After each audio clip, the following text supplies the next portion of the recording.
Ազատագրում մեղքերից վերադարձ առաստված ջրաքալույցի պատարակով այս երեկո սկսվում է Սուրբ Հարության տոնը, խորանի լույսը ջրակներով տուն են տանում մարդիկ։ ԿՊ-ն Հայաստանի անվտանգության երաշխավոր է հռչակում Ադրբեջանին, այդ ուժն այսօր հրապարակել է իր նախընտրական ծրագիրն ու ընտրական ցուցակը, որտեղ ինտրիգային փոփոխություններ կան։ Իսկ Հայաստանի Հանրապետության երաշխավորը Ադրբեջանն է։ մի 100 տարի հետո կլինի։ ԿՊ-ի նախընտրական ամենահռչակավոր խոստումը համառորեն թարմացվում է հարուցելով ընտրողների քմծիծաղը։ Մետրոյի աջակնյակի կայարանը խոստանում են կառուցել այս տարի։ Ընտրողների հետ միասին է Հայաստան դաշինքը գրում իր նախընտրական ծրագիրը, որ գրեթե պատրաստ է։ Արդեն 10,000 մարդ է իր առաջարկներով միացել քաղաքական այդ ուժի ծրագիրը մշակելու գործին։ Շատ հատկանշական դիտարկումներ մեր քաղաքացիների կողմից լինում են։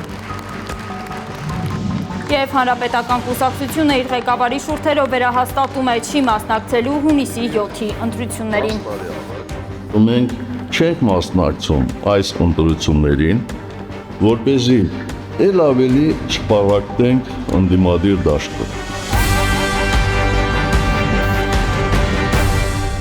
Քրիստոս հարյաֆի մեռելոց, բարի երեկո սիրելի հեռուստադիտողներ։ Ըստ եկեղեցական կարգի երեկոյան ժամերգությունից հետո սկսվում է նոր օր։ Եկեղեցիներում ջրաքալույցի Սուրբ Պատարագից հետո ազդարարվում է Փրկչի հրաշափառ հարության ավետիսը, որով ավարտվում է մեծ պահքը։ Հիսուս Քրիստոսի հարությունը քրիստոնեության հիմքն է։ Այդ պահից զատիկը տոնվում է որպես ազատագրում, մեղքերից ապաշխարություն եւ վերադարձ առաստված։ 100-ին նկարահանող խումբը Սուրբ Գրիգոր Լուսավորիչ եկեղեցում հարյուրավոր հավատացյալների հետ մասնակցել է ջրաքալույցի Սուրբ Պատարագին։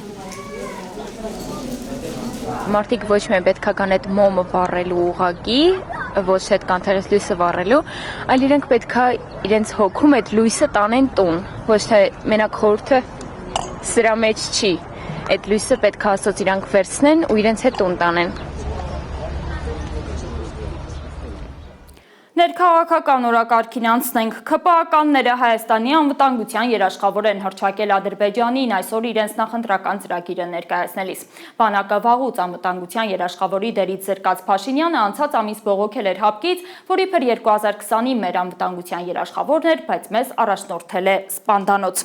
Իր քաղաքական ղեկավարի միտքը զարգացնելով այսօր ԿՊԱ համագումարի ժամանակ ազգային ժողովի նախագահ Ալեն Սիմոնյանը հայտարարել է, թե Հայաստանը Ադրբեջանի անվտանգության երաշխավորն է, Ադրբեջանը Հայաստանի։ Համագումարին հետևել է Արփի Սուքիասյանը։ Մեր հայրենիքը իրական Հայաստան դարձրած, իրականում փոքրացրած ԿՊ-ն հրավիրել է կուսակցության 8-րդ արտահերթ համաժողովը, որ հաստատի նախընտրական ծրագիրը, խորհրդարանական ընտրությունների իր ընտրական ցուցակը։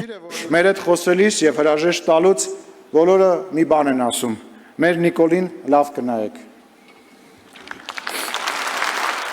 ԿՊ-ի վարչապետի թեկնածուն Նիկոլ Փաշինյանն է, որ ընտրվել է միաձայն։ Ինքը Սիմոնյանը չկա թոփ տասնյակում։ Վարչապետի Պերաշկի կուկուռուզ փարթիների ընկերը ինչու է 2021-ի ընտրությունների համեմատությամբ նահանջել 7 հորիզոնականով, հասել 14-րդ տեղին։ Մեծ հաշվով դա գնահատական է նախորդի շրջանում գործիչների գործունեության։ Եվ դուք միայն հանրային գործունեություն մի պատկերացրեք, նաև կուսակցական գործունեություն կա։ ԿՊ-ի ընտրական ցուցակի երկրորդ տեղում արտգործնախարար Արարատ Միրզոյանն է, ապա առողջապահության նախարար Անահիտ Ավանեսյանը, պաշտպանության նախարար Սուրեն Պապիկյանը, էկոնոմիկայի նախարար Գևորգ Պապոյանը։ Քաղաքացիական պայմանագիր կուսակցության բոլորը միաբերան ասում են, որ իրենք խաղաղության կուսակցության ներկայացուցիչներն են։ Խաղաղությունը։ Խաղաղություն։ Չեն խոսում այն մասին, որ ՀՀ սուվերեն տարածքի ավելի քան 200 քառակուսի կիլոմետրը օկուպացրել են ադրբեջանցիները։ Երբեմնի առողջարանային քաղաքը, ջերմուկը սահմանամերձ է դարձել, հակառակորդն ամրանում է հայոց լեռներում։ Եթե պետք է դուրս գան, ինչու են ոտքները պնդացնում։ Որովհետև, ինչպես Ալեն Սիմոնյանն է ասում, արդեն Ադրբեջանն է Հայաստանի անվտանգության երաշխավորը։ Մեր ընդդիմադիր գործընկերները նաև ազգային ժողովում մեկ ասում են, ով է ձեր երաշխավորը, Ադրբեջանն է ձեր երաշխավորը, եւ չեն հասկանում, որ Ադրբեջանի երաշխավորը անվտանգության ամենամեծ Հայաստանի Հանրապետությունն է։ Իսկ Հայաստանի Հանրապետության երաշխավորը Ադրբեջանն է։ ԿՊ-ն ու նրա վարչապետի թեկնածուն գործող վարչապետ Նիկոլ Փաշինյանը հայտարարում են, իրենք եկել են հայ ժողովրդի ճակատագիրը փոխելու։ Հարկ եմ համարում հիշատակել իմ եւ երջանկահիշատակ Հռոմի Ֆրանցիսկոս Պապի երկխոսությունը, Ըստ Փաշինյանի, Ֆրանցիսկոս Պապն ասել է, հայերին ճանաչում են որպես նահատակ ժողովուրդ։ Ինքը Փաշինյանը պնդել է, իր կառավարության առաքելությունը դրա վերջակետը դնելն է։ մի պահ Հռոմի Պապը մտածումների մեջ է անգնում, մի պահ պաուզա է վերցնում ու ասում է. «Բա ինչով եք զբաղվելու»։ Եվ այդտեղ այո հնչում է շատ պարզ, բայց թերևս պատմական պատասխան։ Ուղղակի ապրելու ենք, պարզապես ապրելու ենք, պարզապես պետություն ենք ստեղծելու։ Մահացել է Հռոմի Ֆրանցիսկոս Պապը։ Հայաստանի մի օր մեկ, հաջորդ օրը մեկ այլ բան ասող վարչապետի այս պատմության իսկությունը ճշտել հնարավոր չէ։ Խաղաղություն, խաղաղություն, խաղաղություն, խաղաղություն, խաղաղություն, խաղաղություն։ ԿՊ-ն հիմա ամբիոն է բարձրացրել խաղաղությունը։ Ժողովրդին ասում է, ես այն բերել եմ, դու պետք է ամրապնդես։ Մեր քաղաքականությունները։ Արփիս Քեսյան, Գագիկ Տեր-Ղազարյան, Հայլուր։ ԿՊԱ-ականների կուսակցական ցուցակում ինտրիգային փոփոխություններին հակառակ նախընտրական ծրագրում ծիծաղ առաջացնող չփոփոխվող կետեր կան։ ԿՊ-ն այս անգամ էլ ընտրողներին խոստանում սկսել աջափնյակ մետրոյի կայարանի կառուցումը ու դա անել հենց այս տարի։ ԿՊԱ-ականների ընտրությունից ընտրություն ձգվող խոստումն արդեն երևանցիների քմծիծաղն է առաջացնում։ Հա, հավատում ենք, կկառուցվի առաջիկա 100 տարում, հեգնում են քաղաքացիները։ Լանա Համբարձումյանի ռեպորտաժը։ Այսօր իրար հետ վերահաստատենք, որ կառուցելու ենք աջափնյակի մետրոն, պարոն վարչապետ։ Ինչ անում եք, մինչև 25 թիվ արեք, կառուցեք, գնեք, ձեռք բերեք, օտարեք, զարգացրեք։ Մենք արդեն աջափնյակի նոր կայարանի նախագծման երկրորդ եւ երրորդ փուլերում ենք։ Ինչի չկա մետրոյի կայարանը, հա, սա արդարացում չի։ Այսօր իրար հետ վերահաստատենք, որ կառուցելու ենք աջափնյակի մետրոն, պարոն վարչապետ։ Հավատում եմ, մի 100 տարի հետո կլինի։ Մետրոյի աջափնյակի կայարանը Նիկոլ Փաշինյանը դեռ 2018-ից է խոստանում կառուցել։ 2021-ի արտահերթ խորհրդարանական ընտրությունների ծրագրում էլ է ԿՊ-ն վերահաստատել, կառուցելու է։ Իշխանականները պնդում էին 2024-ին սկսելու են աջափնյակի կայարանի շինարարությունը։ Բայց 2025-ին Երևանի քաղաքագլուխը հայտարարեց, մետրոյի աջափնյակի կայարանը կառուցելու համար բյուջեով նախատեսված փողերի մի մասով տրոլեյբուսներ են գնել մայրաքաղաքի համար։ Սաղին խափելով ապրում է էլի։ Աջափնյակի կայարանի մասին ԿՊ-ն չի մոռացել նաև այս տարվա իր նախընտրական ծրագրում։ 46-րդ կետով Փաշինյանի կառավարությունը նորից խոստանում է Երևանի մետրոն աջափնյակ հասցնել։ Մի խոստանում ես 10 տարի խոստացել եմ, բայց ասենք երբ այդ բանը։ Ժողովուրդ։ Այս իշխանության օրոք երևանցիներն ավելի շուտ 300,000 ադրբեջանցիների գալուն են սպասում, քան աջափնյակի կայարանի կառուցմանը։ Հիմա գտնվում եք մի փոսի մեջ։ Մնում է հողով ծածկին։ Էդ շուտով 300,000-ը կգան ընդեղից թուրքերը։ Հողով կծածկին։ Մետրոն էլ իրենք կառուցեն, չեն կառուցի, հետի չգիտեմ։ ԿՊ-ն խոստանում է, մետրոյի աջափնյակի կայարանը պատրաստ կլինի 2033-ին։ Բայց հեսա տեսեք դուրը սվարկա է արած։ Բայց բլոգեր Միկա Թանգյանը կադրեր է հրապարակել կայարանի շինարարության վայրից, ամենուր ժանգոտած երկաթներ են։ Կարենք լքված մետրոն, սենց լույսով է։ Աջափնյակում արդեն կատակում են, մետրոյի հենց իրենց կայարանից են գնալու։ Իշխանության անհավատալի խոստումների հերթական հասցեն, ակադեմիական քաղաք։ Ապա ինչ անենք, որ հույս չտանք, հատկապես որ այնտեղ բան են ուզում կառուցեն, ակադեմ գարադոկ, մյուս կանգառներ կառուցեն, բա էդի եփ են անելու։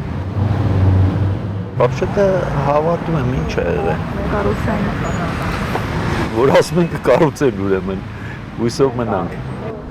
Խոստումներ են տալիս, շատ խոստումներ են տալի, բայց գալիս է այդ բանը ոչ իմանը չեն իրագործում։ Սաղ էլ միջև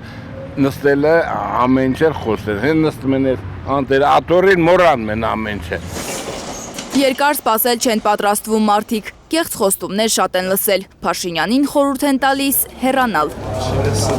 Կապիկի պես սա որ հեռախոսի մեջ ցույց են տալի, այդքան բառեր են ասում իրան, ինքը որ ինքնասիրություն ունենակ թողի կեթայելի։ Լանա Համբարձումյան, Միլենա Պողոսյան, Գագիկ Տեր-Ղազարյան, Հայլուր։ Շուտով Հայաստան դաշինքը նույնպես կներկայացնի իր նախընտրական ծրագիրը։ Քաղաքական ուժն այն գրում է իր ընտրողների հետ միասին կարող ենք տրամաբանությամբ։ Հայաստանի քաղաքացիները օնլայն դիտարկումներ են անում ու ներկայացնում իրենց առաջարկները նախընտրական ծրագրի վերաբերյալ։ Հայաստան խմբակցության պատգամավոր Գեղամ Մանուկյանի խոսքով իրենց աջակիցների հետ հանդիպման ժամանակ շատ կարևոր ու օգտակար դիտարկումներ են լսում, հատկապես անվտանգային բաղադրիչի վերաբերյալ, որ առանցքային դեր ունի դաշինքի ծրագրում։ Հայաստանի Հանրապետության երկրորդ նախագահ Ռոբերտ Քոչարյան։ Կայուն անվտանգություն, ճկուն արտաքին քաղաքականություն, իրական խաղաղություն, զարգացած տնտեսություն, անվճար բարձրագույն կրթություն եւ զրո պոպուլիզմ։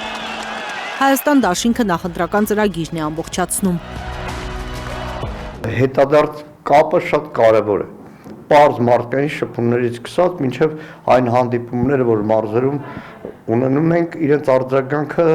ստանում է վերջնական փաստաթղթի մեջ։ Եվ պետք է ասեմ, որ շատ հատկանշական դիտարկումներ մեր քաղաքացիների կողմից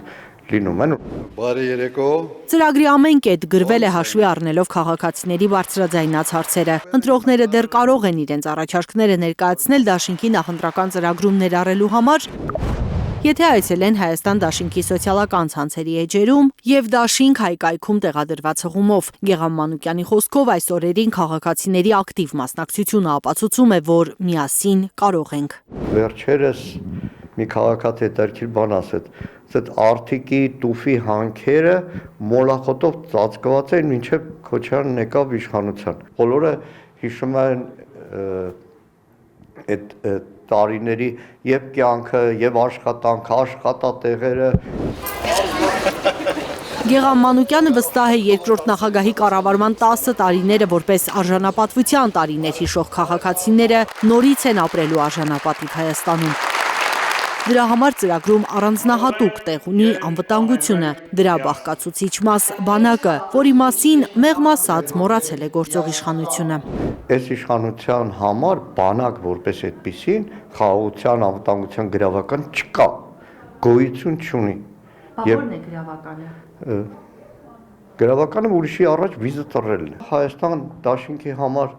բանակն է, որ մեր անվտանգության երաշխավորն է, բանակն է, որ նաև ոչ թե պատերազմի համար, այլ խաղաղություն ապահովելու համար հավասարակշիռ եւ արժանապատիվ դիվանագիտությունն է դաշնակիցների հետ ազնիվ հարաբերություններն են, որը ամբողջությամբ նաև կոնֆլիկտային հարցերում երաշխավորների արկայությունն է, որը կամբողջացնի խաղաղությունը։ Հակառակ դեպքում դա խաղաղություն չի, դա ուղղակի վիզը ծռած մի քաղաքականություն է, որտեղ դու չես պատկերացնում, թե որն է քո վերջին սահմանագիծը։ Արտաքին քաղաքականություն, որ խեղճանալու, խնդրելու, վիզը ծռելու մասին չէ։ Գեղամ Մանուկյանի խոսքով հենց այդպիսի քաղաքականությունն է խաղաղություն պարտադրում։ Խաղաղություն չի կարող լինել ոչ երկրի ներսում, ոչ սահմաններին, եթե երկրի ղեկավարը սպառնում է սեփական քաղաքացիներին։ Այս իշխանությունը 21 թվականի ընտրաշավին մտել է խաղաղության կարգախոսով էլի։ Էլի այդ ժամանակ քաղաքացուն սպառնում էր, այ տեսեք սրանք, որ ընտրվեն, խաղաղություն չի լինելու։ 21 թվականին վերարտադրվել է իշխանությունը, 21 թվականից հետո 3 պատերազմ Հայաստանը տեսավ խաղաղություն քարոզող կուսակցության իշխանության պարագայում։ Չվախենալ սպառնալիքներից, պետական ապարատի աշխատակիցներին հորդորում է Գեղամ Մանուկյանը։ Հունիսի 8-ին բոլորն էլ աշխատանք կունենան եւ ավելի բարեկեցիկ կյանքով կապրեն, եթե չվերարտադրվի Փաշինյանի իշխանությունը։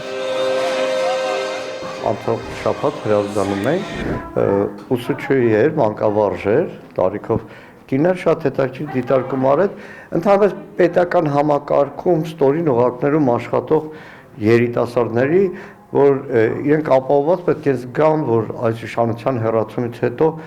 վտանգ չի սպառնում, որովհետև պարտադրված ուղղակի աշխատանքի համար է, որ քաղաքականության մեջ չկան։ Ոչ ոք չի պատժվելու իր ազատ ընտրության համար, վստահ է Գեգամ Մանուկյանը։ Պատժվողներ իհարկե կլինեն, պատասխանատվության կենթարկվեն նրանք, որոնք Մանուկյանի խոսքով ճակատագրական կորուստների պատասխանատուներն են։ Պատասխանատուները պարտադիր պետք է պատասխանատվության ենթարկվեն։ Պետք է անկեղծ ասել, ոչ թե այսօրվա համար, ոչ թե մեր քինախնդրության համար, ոչ թե նույնիսկ արդարություն վերականգնելու համար, ոչ այնքան արդարություն վերականգնելու համար, այլ որ ես իմանամ, որ 200 տարի հետո մենք որ այլևս հողեր լինենք, ապագա որևէ սերնդի մեջ չի ծնվելու նոր մի նման տեսակ մարդ հայության մեջ։ Պոպուլիստական տեքստեր Հայաստան դաշինքի ծրագրում պետք չէ փնտրել։ Գեգամ Մանուկյանի համոզմամբ ծրագրում խոստումներ են, որոնց իրականացումը միանշանակ է։ 21 թվականի նախընտրական ծրագիրը երբ որ մշակվել է, երբ որ այդ պլատֆորմն էին քննարկում, մեծ քննարկում էր, գործընկերներից մեկն ասաց, պարոն նախագահ, բայց պոպուլիզմն ավելացնենք, որտեղ ընտրողի ձայնն է, եւ իր բնավորության համաձայն նախագահ Քոչարյանը հետեւյալ միտքն ասաց, նայեք, մենք գրում ենք մի ծրագիր, որը պետք է վստահ լինենք, որ հաղթանակի դեպքում իրականացնելու ենք։ Որևէ կետ չպետք է լինի, որ գրենք, բայց չկարողանանք իրականացնել։ Լիլիթ Խալաթյան, Նորայր Շարբաթյան, Անի Ղանդիլյան, Հայլուր։ Խորհրդարանական ընտրություններին ընդառաջ Հանրապետական կուսակցության հերթական համագումարի ժամանակ Սերժ Սարգսյանը վերահաստատել է, որ իրենք չեն մասնակցում առաջիկա ընտրություններին, որպեսզի այլ ավելի չպարակտեն ընդդիմադիր դաշտը։ Նա ցիտել է լուսահոգի Գալուստ Սահակյանին, չմասնակցելը չպայքարելը չէ։ Մենք չենք մասնակցում այս ընտրություններին, որպեսզի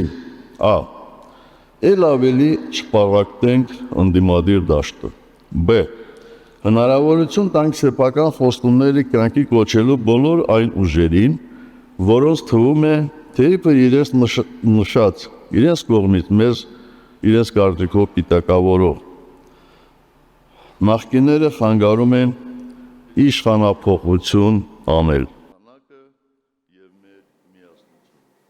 Հայաստանի ժողովրդավարական ազատական միություն կուսակցությունը նույնպես չի մասնակցի առաջիկա խորհրդարանական ընտրություններին, բայց կսատարի ուժեղ Հայաստան Սամվել Կարապետյանի հետ դաշինքին։ Այս մասին հայտնել է կուսակցության վարչությունը, կոչ անելով համախոհներին ակտիվ մասնակցել ընտրություններին եւ հավատալ, որ Հայաստանը ունի ուժեղանալու հնարավորություն։ Ով կարող էր, ասենք 2015 թվականին մտածել 10 միլիոն հայ ունենք, որ կարող է երբևիցե Արցախը ենթարկվի էթնիկ զտման ու Արցախում մի մարդ չմնա։ Ես չեմ կարծում, որ որևէ մեկը ամենամեծ ֆանտազիաներով մարդը կարող է այդպիսի պատկերացում է ժամանակ ունենալ։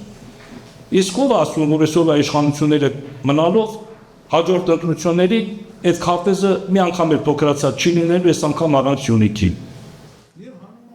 Կայունություն կուսակցությունը նույնպես կսատարի ուժեղ Հայաստան Սամվել Կարապետյանի հետ դաշինքին։ Կուսակցության վարչությունը հայտնել է, որ ելնելով գաղափարների եւ մոտեցումների նույնությունից, նաեւ ձայներ չփոշիացնելու նպատակով չի մասնակցի ընտրություններին, բայց կաջակցի ուժեղ Հայաստանին։ Այս մասին հայտնել է կուսակցության վարչության նախագահ Ֆիրդուս Զաքարյանը։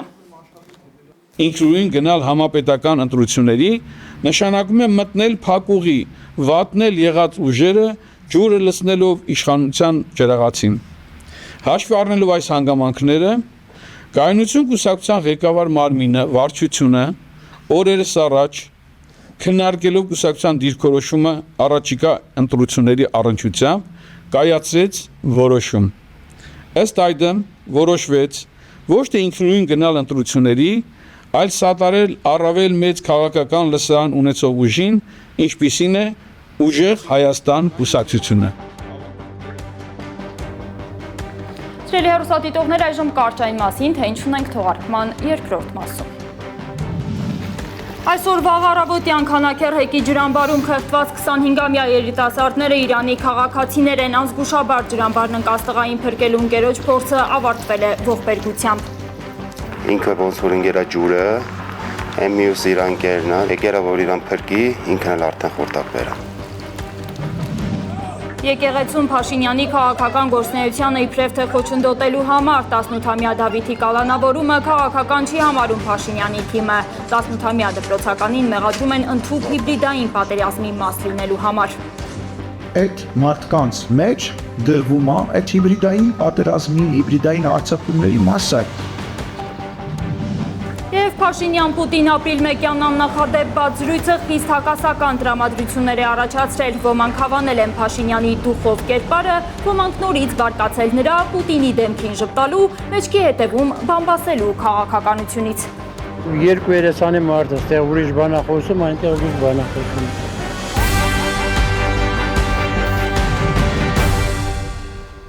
Նախ այսօր վաղ առավոտյան տեղի ունեցած ողբերգական դեպքի մասին Քանաքեռ հեկի ջրամբարում խեղդված 25-ամյա երիտասարդները Իրանի քաղաքացիներ են, անզգուշությամբ ջրում հայտնված տղային փրկելու ընկերոջ փորձը ողբերգական ավարտ է ունեցել։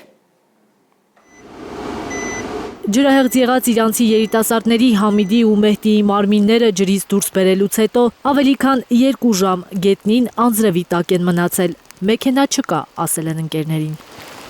Ավտո չկա տեղափոխման համար, երկու հատ ավտո ավել չի ու այտենց առօտվա 9:30-ից որ արդեն գնացել են, ստեղ են, դա նոր արդեն ավտոն եկա։ Առավոտյան 6:39-ին է եղել ողբերգական դեպքը, ականատեսը պատմել է, որ տղաներից մեկն անզգուշաբար ընկել է ջրամբարը, ընկերը նետվել է որպեսզի փրկի, սակայն չի կարողացել։ Իրանցի տղաները վարձով էին ապրում Քանաքեռ հեկի ջրամբարի մոտ։ Ստեղ ոնց որ աշխատում է, մեկը Yandex-ում աշխատում, մոտորով աշխատում, իսկ մյուսն էլ իր աշխատանքը sense մի քիչ խառ տարբեր գործեր անում է, շինարարական բանկից տարբեր գործեր էր անում։ Ո՞նց է ստացվում ընկել։ Ոնց որ եկել են մեկը այդ Մեհդին։ Ինքը ոնց որ ընկերա ջուրը, մյուս իր ընկերն է, տարիներով ընկերներն են իրար հետ։ Եկել որ իրան փրկի, ինքն էլ արդեն խորտակ բերա։ 25-ամյա տղաների մահվան մասին նրանց հարազատներից մեկին արդեն հայտնել են։ Իր եղբայր Պարսկաստանը, դե կապերն էլ կարճ կտրված է, sense կապերը չկա, հազիվ կարողացել ենք մեկի ընտանիքի հետ կապնվենք, լուր տանք, նոր մի կես ժամ առաջ։ Նախաձեռնվել է քրեական վարույթ։ Զարուհի Սահակյան, Աշոտ Մնոյան, Գագիկ Տեր-Ղազարյան, Հայլուր։ Եկեղեցում Փաշինյանի քաղաքական գործունեությանը իբրև թե խոչընդոտելու համար 18-ամյա Դավիթի կալանավորումը քաղաքական չի համարում Փաշինյանի թիմը։ 18-ամյա դպրոցականին մեղադրում են ընդհուպ հիբրիդային պատերազմի մաս լինելու համար։ Ոչ մի կարեկցանք տղայի նկատմամբ, որ աղոթքի պահին զգայուն է արձագանքել Փաշինյանի թիկնապահների դեպի խորան ճանապարհ բացելու գործողությանը, այդ պատճառով կալանավորվել ու 2 օրում 3-րդ անգամ գիտակցությունը կորցնելուց հետո հայտնվել վերակենդանացման բաժանմունքում։ Նրան այս գիշեր թթված են միացրել։ Այս իրադարձությունների ֆոնին աշխատանքից ազատման դիմում է գրել երկվորյակ եղբայրների տան խուզարկությանը մասնակցած քննիչը պաշտոնական պարզաբանմամբ նախաքննական գաղտնիք հրապարակելու համար։ Նա խուզարկությունից հետո լրագրողներին հայտնել էր, որ բացի գրքերից ուրիշ ոչինչ չեն հայտնաբերել Մինասյան եղբայրների տանը։ Վերակենդանացման բաժանմունքում շարունակում է բժիշկների հսկողության տակ մնալ 18-ամյա դպրոցական Դավիթ Մինասյանը։ Նրան թթվածնի սարք են միացրել։ Տղայի առողջական վիճակը կտրուկ պատացել էր ուրբաթ առավոտյան։ Աբովյան քրեակատարողական հիմնարկումն նորից շնչահեղձ էր եղել, գանգատվել գլխացավից։ Նրան շտապ տեղափոխել էին նախ Աբովյանի հիվանդանոց, ապա Երևան Նայիրի բժշկական կենտրոն։ Հասարակությանը սև ու սպիտակի բաժանած, հանրային բանավեճը հայոյախոսության մրցապայքարի վերածած ԿՊ-ն 18-ամյա դպրոցականին մեղադրում է պետության ղեկավարին ատելու համար։ ԿՊԱ-ականները համոզված են, որ ընդդիմությունը եւ իրենց խոսքով ընդդիմադիր լրատվամիջոցներն են բղտորում երիտասարդների հոգիները։ Որտեղ նրանք են ստիպել, որ 18-ամյա երիտասարդը ատի եւ ցանկություն ունենա հարձակվել երկրի ղեկավարի վրա։ Իր նախկին օգնականի կարծիքին է նաև խորհրդարանի խոսնակը, որը հայտնի է սփյուռքահայ երիտասարդի վրա թքելով, անհետ կորածների հարազատներին հայոյելով։ Այդ մարդկանց մեջ դրվում է այդ հիբրիդային պատերազմի, հիբրիդային հարձակումների մասը։ Մարդասիրության ոչ մի նշույլ, կարեկցանքի ոչ մի խոսք, որ 18-ամյա տղան հենց հիմա վերակենդանացման բաժանմունքում է։ Պետք է հաշվի առնել, որ տեղի ունեցել միջադեպ չափահաս մարդու մասնակցությամբ։ ԿՊԱ-ականները ատելության դեմ ճառեր են ասում, անուղղակի ատելության խոսք տարածելով։ Եկեղեցում Նիկոլ Փաշինյանի ու նրա քարոզչախմբի ճանապարհին հայտնվելուց ժամեր անց ճաղերի ետևում հայտնված տղայի գործը զուտ իրավական է, քաղաքական չէ, փորձում են համոզել կարկառուն ԿՊԱ-ականները։ Իրավական գնահատական է տրվել, այստեղ քաղաքական խոսակցություն չկա։ Մենք քաղաքական քինով այս հարցը չենք քննարկել անգամ, որովհետև քաղաքական գործիչները կապ չունեն միջադեպի հետ։ Ինչպես չկա քաղաքական խոսակցություն, եթե պաշտոնատար անձի քաղաքական գործունեությանը միջամտելու հոդվածով է գործ բացվել Դավիթի, նրա եղբոր ու Գևորգ Գևորգյանի դեմ։ Դավիթի եւ մյուսների գործին քաղաքական նոր հնչեղություն է հաղորդում երկօրյա եղբայրների ձերբակալելու որոշում կայացրած քննիչին աշխատանքից ազատելը։ Արդյոք նրան պատժում են քաղաքական գործը հիմնավորող ապացույցներ չգտնելու համար։ Այդ կարծիքին չէ իրավապաշտպան Ռուբեն Մելիքյանը։ Չմոռանանք, որ խոսքը վերաբերում է մարդուն, այն քննիչին, որը ձերբակալման որոշումներ կայացրել տղաների նկատմամբ, եւ այդ որոշումը նա հիմնավորել էր այն բացարձակ անընդունելի հոդվածով, թե իբր այդտեղ քաղաքական գործունեություններ իրականացվում եւ տեղի ունեցել միջամտություն։ Խոզարկություն են իրականացնելու։ Ըստ քննչական կոմիտեի քննիչ Հակոբ Հակոբկոխյանը Մինասյանների տունը խուզարկելիս կարգ է խախտել։ Լրագրողներին թույլատրել է մտնել խուզարկության վայր։ Միասին եք, որևէ բան չեք հայտնաբերել։ Նախաքննական տվյալներ է հրապարակել ու քննիչի համազգեստով չի եղել։ Հիմա երբ քննիչին ազատել են աշխատանքից, պետք չէ հերոսացնել նրան, ասում է Մելիքյանը։ Նրա խոսքով նախքան տղաների ձերբակալման որոշումը կայացնելը քննիչը պետք է գիտակցեր, որ եկեղեցում տեղի ունեցածը չէր կարող կազմակերպված գործողություն լինել։ Դավիթն ու եղբայրը կիրակնօրապատարագի էին Սուրբ Աննա եկեղեցում, իսկ Փաշինյանի այցը պլանավորված չէր։ Եթե սկզբունքորեն դեմ են դրան, թող այդ որոշումը չկայացնեն։ Որոշակի ինքնավարություն ունեն, ինքնուրույնություն ունեն, դիմում գրեն կամ ինչ անեն։ Էդգար Ղուշչյան, Աշոտ Մնոյան եւ Արմեն Ապրեսյան, Հայլուր։ Արտաքին քաղաքական օրակարգից այս շաբաթ տեղի ունեցած Փաշինյան-Պուտին աննախադեպ բացրույցից ինչ ուղերձներ են ստացել հայաստանցիները, որոնց կարծիքի ու դիրքորոշման կարևորության մասին այդ հանդիպման ժամանակ խոսում էր եւ Հայաստանի ղեկավարը եւ Ռուսաստանի նախագահը։ Հակասական տրամադրություններ են Երևանի փողոցներում, ոմանք ոգևորված են, որ Փաշինյանը կարողացել է դուխով պատասխանել Պուտինին, ոմանք բարկացել են, որ նա եւս մեկ անգամ երկու աթոռին նստելու քաղաքականություն է բանեցրել։ Երկու երեսանի մարդը, ստեղ ուրիշ բան է խոսում, այնտեղ ուրիշ բան է խոսում։ Նորախ այդ առավի, որ նա դել նոր է տակ գա։ Երկերեսանիություն, խայտարակություն են անվանում մարդիկ Փաշինյանի Մոսկվայիցը։ Երևանցիների կարծիքով Պուտինի անսպասելի բաց հայտարարությունները շփոթեցրել են Փաշինյանին։ Մարդիկ նկատել են, որ Հայաստանի վարչապետը տեղը չէր գտնում Կրեմլյում։ Պուտինի առաջ ով էլ կանգնի, տնդ չի կարա խոսալ։ Կրեմլում տեղի ունեցածը ոմանց հիշեցրել է հին ու բարի ժամանակները, երբ Փաշինյանը ոչ թե սրտիկներ էր բաժանում, այլ դուխով գլխարկով էր շրջում։ Նրանց հիացրել է Հայաստանի վարչապետի պահվածքը Պուտինի հետ հանդիպմանը։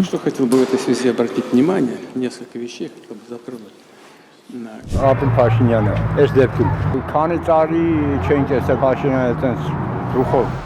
Շատ քաղաքացիներ համոզված են, պետք չէ դեպի Եվրոպա անորոշ ճանապարհին սրել հայ-ռուսական առանց այն էլ սրված հարաբերությունները, ավանդական դաշնակից ենք կորցնում իշխանության քաղաքականության պատճառով։ Ես շատ վատ եմ տրամադրված մեր ղեկավարությանը։ Իմացած եղեք, մենք գնում ենք դեպի կործանում։ Հեռու մնացեք Եվրոպայից, փդած կապիտալիզմը մեզի տանում է դեպի կործանում։ Մարդիկ գիտեն, Հայաստան մտնող վառելիքի մեծ մասը Ռուսաստանից է գալիս, որտեղից է իշխանությունը էժան գազ բերելու, մութ ու ցուրտ տարիներն է վերադարձնելու։ 80% գազի, նավթի, բենզինի կախված է Ռուսաստանից։ Էդի որ դարձավ եվրոպական վիճակի 8-նապատիկ կամ 10-նապատիկ Հայաստան չոքիլվա, փակվիլ են գործարաններներ եւ այլ։ Դրա համար այս ղեկավարությունը պետք է կամ խելքը գլուխ հավաք, կամ էլ հրաժարական տա։ Ոչ մի հրաժարական, ասում են որոշ քաղաքացիներ, պնդում են Փաշինյանը ճիշտ ուղու վրա է դրել Հայաստանը եւ վերջապես խաղաղություն է բերել։ Դրական արդյունք ունեմ ես Փաշինյանի արած բոլոր գործարքների համար։ Պուտինի ասած ինձ հիմք չի, ինչ Փաշինյանը ասում նա է հիմքը մեր համար։ Պուտինը այս խաղաղությունը չի ստեղծել, Փաշինյանն է ստեղծել։ Իսկ թե ինչ է իրականում բերել Փաշինյանը, քաղաքացիները խոստանում են գրավոր պատասխանել հունիսի 7-ին ընտրատեղամասեր գնալով եւ իրենց նախընտրած թեկնածուին ձայն տալով։ Աննա Գյուլնազարյան, Միլենա Պողոսյան, Էլեն Յահինյան, Հայլուր։ Ապրիլի 2-ից 4-ը Բաքվում կայացել է թուրքական երկրների կազմակերպության անդամ երկրների կառավարության ղեկավարների երկրորդ հանդիպումը։ Հանդիպման ժամանակ Իլհամ Ալիևը նորից խոսել է իր ձևակերպմամբ Զանգեզուրի միջանցքի մասին։ Դրա եւ Ալիևի նոր քարոզչական ուղերձների մասին կզրուցենք Հայլուրի տարածաշրջանային վերլուծաբան ադրբեջանագետ Արման Բադալյանի հետ, նա այս պահին մեր տաղավարում է։ Բարի օր Արման։ Բարի օր Լիլիթ։ Արման, Ալիևը նորից առաջ է բերում Զանգեզուրի միջանցքի թեման, բայց այս իրավիճակում, երբ Իրանի շուրջ իրավիճակը շարունակում է շատ լարված մնալ, արդյոք ընդհանրապես կարելի է լուրջ խոսել որևէ տրանսպորտային նախագծի մասին։ Այո Լիլիթ, այս պահին այսպես կոչված Զանգեզուրի միջանցքի մասին վերջնական ու առարկայական խոսելը դեռ վաղ է, որովհետև տարածաշրջանում հատկապես Իրանի շուրջ վիճակը շարունակում է անորոշ մնալ։ Քանի դեռ պարզ չէ թե այս լարվածությունն ինչպես է ավարտվելու եւ ինչ դիրք է վերջում բռնելու Թեհրանը, դժվար է ասել, որ Սյունիքով անցնող որևէ տրանսպորտային ուղու շինարարության նախագիծ մտնում է գործնական փուլ։ Բայց մյուս կողմից Ադրբեջանը ակնհայտորեն փորձում է օգտվել հենց այս անորոշությունից, քանի դեռ Իրանի գլուխը խառն է, Ադրբեջանը շտապում է իր տարածքում արագացնել ճանապարհների, երկաթուղու, թունելների ու մյուս ենթակառուցվածքների շինարարությունը, որպեսզի հետո ասի, տեսեք, մեր մասը պատրաստ է, հիմա հերթը Հայաստանին ու Միացյալ Նահանգներին է։ Այսա արդեն ոչ միայն տնտեսական, այլև քաղաքական հաշվարկ է, այսինքն հիմա Ալիևը ըստ էության երկու բան է անում միաժամանակ։ Մի կողմից հասկանում է, որ միջանցքի թեման դեռ կախված է օդում եւ շատ բան որոշված չէ, բայց մյուս կողմից ուզում է հնարավորինս առաջ գնալ իր տարածքում, որպեսզի եթե տարածաշրջանային պայմանները հանկարծ իր օգտին փոխվեն, Ադրբեջանը պատրաստ կանգնի եւ ասի մենք մեր աշխատանքը արդեն արել ենք, մի խոսքով Ալիևը փորձում է պատրաստ լինել իրադարձությունների զարգացման ցանկացած սցենարի եւ ի վերջո իրականություն դարձնի պանթյուրքական վաղեմի երազանքը Հայաստանի տարածքով միանալ Նախիջևանին ու թուրքական աշխարհին։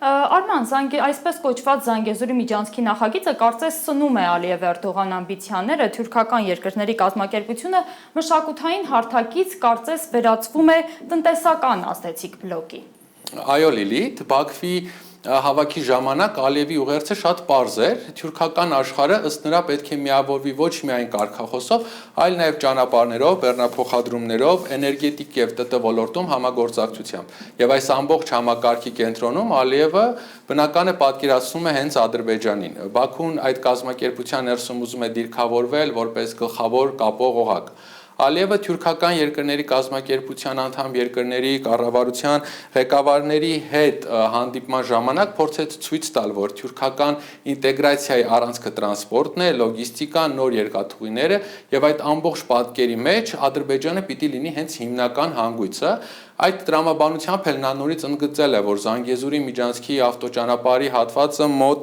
90%-ով ավարտված է Ադրբեջանի տարածքում, իսկ երկաթուղային մասը ըստ նրա պատրաստ է մոտ 70%-ով։ Արման, արձանագրենք, որ Ալիևը համառորեն չի օգտագործում թրիփ ձևակերպումը եւ շարունակում է առաջ մղել Զանգեզուրի միջանցք ձևակերպումը։ Այո Լիլիթ, Ալիևը փորձում է իր վաղուց շրջանառվող թեզերը, հատկապես Զանգեզուրի միջանցքի մասին, տեղափոխել ավելի մեծ համաթյուրքական հարթակ եւ ներկայացնել ամբողջ թյուրքական աշխարհի տնտեսական ապագայի մի մաս։ Այդպես թեման դուրս է գալիս զուտ Ադրբեջան-Հայաստան քննարկման դաշտից եւ մտնում է ավելի լայն ինտեգրացիոն խոսույթի մեջ։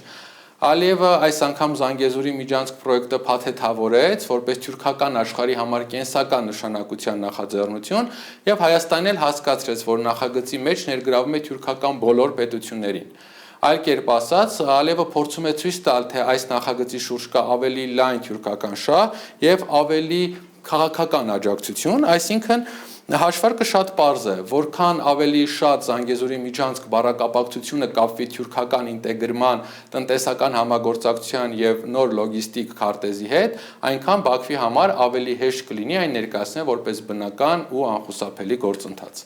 Շնորհակալություն Արման, սիրելի հեռուստադիտողներ, հիշեցնեմ, որ մենք զրուցում ենք Հայլուրի տարածաշրջանային վերլուծաբան ադրբեջանագետ Արման Բադալյանի հետ։ Այժմ Իրանի շուրջ իրավիճակի մասին իսրայելական եւ իրանական ընդդիմադիր աղբյուրները տեղեկություն են տարածում Այաթոլլա Ալի Ռեզա Արաֆիի մահվան մասին։ Արաֆին Իրանի գերագույն առաջնորդի պաշտոնի թեկնածու է եղել։ Ռազմաճակատում շարունակվում է լարվածությունը, չնայած տեղեկություններ կան, որ Վաշինգտոնն առաջարկել է Թեհրանին 48 ժամյա հրադադար կնքել, ինչը ըստ Ֆարսի Իրանը մերժել է։ Թրամփը հայտարարել է, որ Իրանն ունի 48 ժամ համաձայնագիր կնքելու համար, հակառակ դեպքում նրան դժոխք է սպասվում։ Թեհրանը մերժել է Վաշինգտոնի առաջարկած 48 ժամյա հրադադարը։ Ֆարսը հայտնում է, որ ամերիկյան զինված ուժերը լուրջ խնդիրներ ունեն, քանի որ սխալ են գնահատել Իրանի ռազմական ներուժը։ Իրանն ու ԱՄՆ-ն այս լուրը պաշտոնապես չեն հերքել։ Կողմերը միայն հաստատել են Իրանի եւ Պարսից ծոցի երկնքում խոցված ամերիկյան երկու ռազմական ինքնաթիռների մասին տեղեկությունը։ Խոսքը F-15 եւ A-10 կործանիչների մասին է։ Երկու օդաչու փրկվել է, երրորդ օդաչուն, որ անհետ կորած էր եւ նրա համար գլխագիներ հայտարարվել, ըստ Իսլամական հեղափոխության պահապանների կորպուսի գերեվարվել է։ Իսրայել-ամերիկյան ուժերը բազմիցս հայտարարել են, թե Իրանը հոբ համակարգ չունի, մինչդեռ այն ոչ միայն գոյություն ունի, այլև կարողանում է խոցել F-35 մակնիշի աշխարհի ամենաանտեսանելի ինքնաթիռներից մեկը։ Նկատում են ռազմական փորձագետները։ Տարբեր աղբյուրներ, այդ թվում Թասնիմը, հայտնում են, որ Իրանը հնարավոր է այս գիշեր եւս մեկ կործանիչ է խոցել։ Ենթադրվում է F-16։ Լրատվականը լուսանկարներ է հրապարակել հավանական դեպքի վայրից։ Մի քանի լուսանկար էլ Քուվեյթի ամերիկյան բազայից է տարածվել։ Իրանական անօդաչուներն ամերիկյան տրանսպորտային ուղղաթիռ են խոցել։ Թրամփը հայտարարել է, որ ամերիկյան ինքնաթիռների խոցումը չի ազդի Իրանի հետ շարունակվող բանակցություններին։ Թեհրանը չի հաստատում, որ Վաշինգտոնի հետ որևէ երկխոսություն կա։ Կողմերի երկխոսության վերականգնումը կարևորել են Ռուսաստանի եւ Թուրքիայի առաջնորդները։ Մերձավոր Արևելքում 5-րդ շաբաթը շարունակվող պատերազմը հեռախոսով քննարկել են Պուտինն ու Էրդողանը, ընդգծելով ռազմական գործողությունների ընդլայնման վտանգը։ Flight Radar 24-ի տվյալներով այսօր ԱՄՆ ռազմաօդային ուժերի C-17 ռազմական տրանսպորտային ինքնաթիռների մեծ խումբը հատել է Ատլանտյան օվկիանոսը եւ շարժվել դեպի Մերձավոր Արևելք։ C-17-ներն օգտագործվում են անձնակազմ, ծանր տեխնիկա եւ զրահապատ մեքենաներ տեղափոխելու համար։ Ըստ որոշ տեղեկությունների, սա պատերազմի սկզբից ի վեր ամենամեծ ավիափոխադրումներից մեկն է։ Վերջին 24 ժամում իսրայելա-ամերիկյան հրթիռների հարվածի տակ կրկին Թեհրանն ու երկրի հարավ-արևմուտքում գտնվող նավթաքիմիական գործարաններն են եղել։ Բուշերի ատոմակայանի վրա հարվածների հետևանքով զոհվել է աշխատակիցներից մեկը։ Ըստ իրանական կողմի ատոմակայանի հիմնական մասերը չեն վնասվել։ Արտադրությունը չի տուժել։ Մագատեն նույնպես ճառագայթման մակարդակի աճ չի գրանցել։ Ավելի վաղ Իրանն ատոմային էներգիայի միջազգային գործակալությանը մեղսակից է համարել Իսրայելի եւ Միացյալ Նահանգների կողմից իր միջուկային օբյեկտներին հարվածներ հասցնելու հարցում։ Իրանական հարվածներից վնասվել է Դուբայում ամերիկյան ծրագրային ապահովման ընկերության շենքի ճակատային մասը։ Անվտանգության նկատառումներով Դուբայում կաթոլիկ եկեղեցիները չեղարկել են բոլոր պատարակները։ Բահրեյնի ամերիկյան բազաներից Վաշինգտոնը տարհանել է իր նավաստիներին։ Թել Ավիվը քարտեզներ է հրապարակել հայտարարելով Թեհրանի հակաօդային պաշտպանության օբյեկտներն ու հրթիռային պահեստները խոցելու մասին։ Ավելի վաղ Իսրայելը հայտնել էր երկրի հյուսիսային շրջանների վրա լիբանանյան Հեզբոլլահի հարվածների մասին։ Ըստ Reuters-ի ԱՄՆ հետախուզությունը զգուշացրել է, որ Իրանը ամենայն հավանականությամբ մոտ ապագայում չի բացի Հորմուզի նեղուցը։ Ալ Ջազիրան հայտնում է, որ Իրանը Հորմուզի նեղուցը օգտագործելիս երկրները բաժանել է թշնամական, չեզոք եւ բարեկամական խմբերի ու հայտարարել, որ այն բաց է բարեկամների համար։ Թասնիմը հայտնում է, որ այսօր Իրանը թույլատրել է առաջին անհրաժեշտության ապրանք եւ մարդասիրական օգնություն տեղափոխող նավերի անցումը Հորմուզով։ Ծովինար Բարխուդարյան, Արմեն Ապրեսյան, Հայլուր։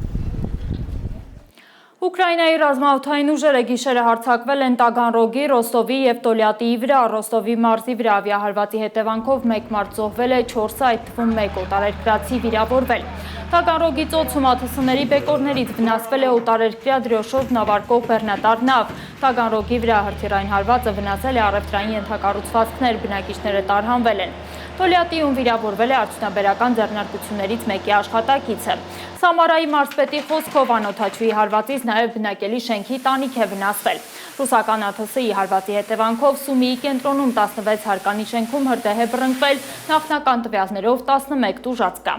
Ըստ Կիևի, Ռուսաստանը սկսել է հարվածել նաև ցերեկային ժամերին։ Ուկրաինայի շուկաներից մեկում ռուսական հարվածից 5 մարդ է զոհվել, ևս 19 վիրավորվել։ Եվ վերջում մշակութային կյանքից մեծ ճանաչում ունեցող «Մի վախեցիր» ֆիլմը 20 տարի հետո նույնանուն նովելի հիմք է դարձել։ Կինոնովելի սցենարի համահեղինակ Գնել Նալբանդյանի գրքի շնորհանդեսին նորից հավաքվել են ֆիլմի հեղինակներն ու գլխավոր հերոսի մարմնավորած Խորեն Լևոնյանը։ Ֆիլմը դիտած մարդկանց խորհուրդ են տալիս գիրքը անպայման կարդալ, այնտեղից չէկրանավորված դրվագներ կան։ Տեսել եք հաստատ «Մի վախեցիր» ֆիլմը։ 1990-ականների սկիզբ երևանյան եւ արցախյան բարդ եւ հակասական իրողություններ։ Մի կողմում ազատագրական պայքարն է, մյուսում անձնական շահը։ Այս ֆիլմի ստեղծման մտահղացումը Ալեքսան Հարությունյանինն է։ Նա է նախաձեռնել այս ամբողջ աշխատանքը եւ գործուն մասնակցություն ունեցել ֆիլմի սցենարի ստեղծման եւ ընդհանրապես ամբողջ նկարանման ընթացքում։ 2006 թվական։ Եվ ահա Ալեքսանը առաջարկեց մեզ ինձ ու իմ ընկեր Գնելին, որպեսզի պատմություն պատմենք ընդամենը երեկվա մասին։ Ինչ էր, ինչպես էր պատերազմը։ Պատմություն այն մարդկանց մասին, որոնք չեն վախենում կորցնել պաշտպանելով իրենց պատիվը, գաղափարները, հարազատներին ու սեփականությունը։ Սովորաբար գրքերն են հիմք դառնում ֆիլմերի համար։ Այս դեպքում հակառակն է։ Կինոնովելի պրեմիերայից 20 տարի հետո է հրատարակվել «Մի վախեցիր» վիպակը։ Կինոյի հեղինակներն ու գլխավոր հերոսին Արման Արամյանին մարմնավորած Խորեն Լևոնյանը նորից են հավաքվել իրենց ընկերոջ կինոնովելի սցենարի համահեղինակ Գնել Նալբանդյանի գրքի շնորհանդեսին։ Վիպակը ֆիլմի վերարտադրությունն է, կամ ասենք սցենարի վերարտադրությունն է գեղարվեստական լուծումներով, որովհետև սցենարում միայն տեխնիկական նկարագրություններ են եւ դիալոգներ, բայց վիպակում պետք է նաև պատմությունը եւ կերպարները նկարագրվեն ըստ իրենց եւ ոչ այն առանձնահատկությունների եւ ըստ գործողության թելադրանքի։ Հեղինակն անկեղծանում է, վիպակի հերոսներն ու հակահերոսները հաճախ ունեն իրական նախատիպեր, դրվագները վավերագրական հիմք։ Ես դրանից առաջ պաշտպանության նախարարությունում եմ աշխատում 90-ականների առաջին կեսին,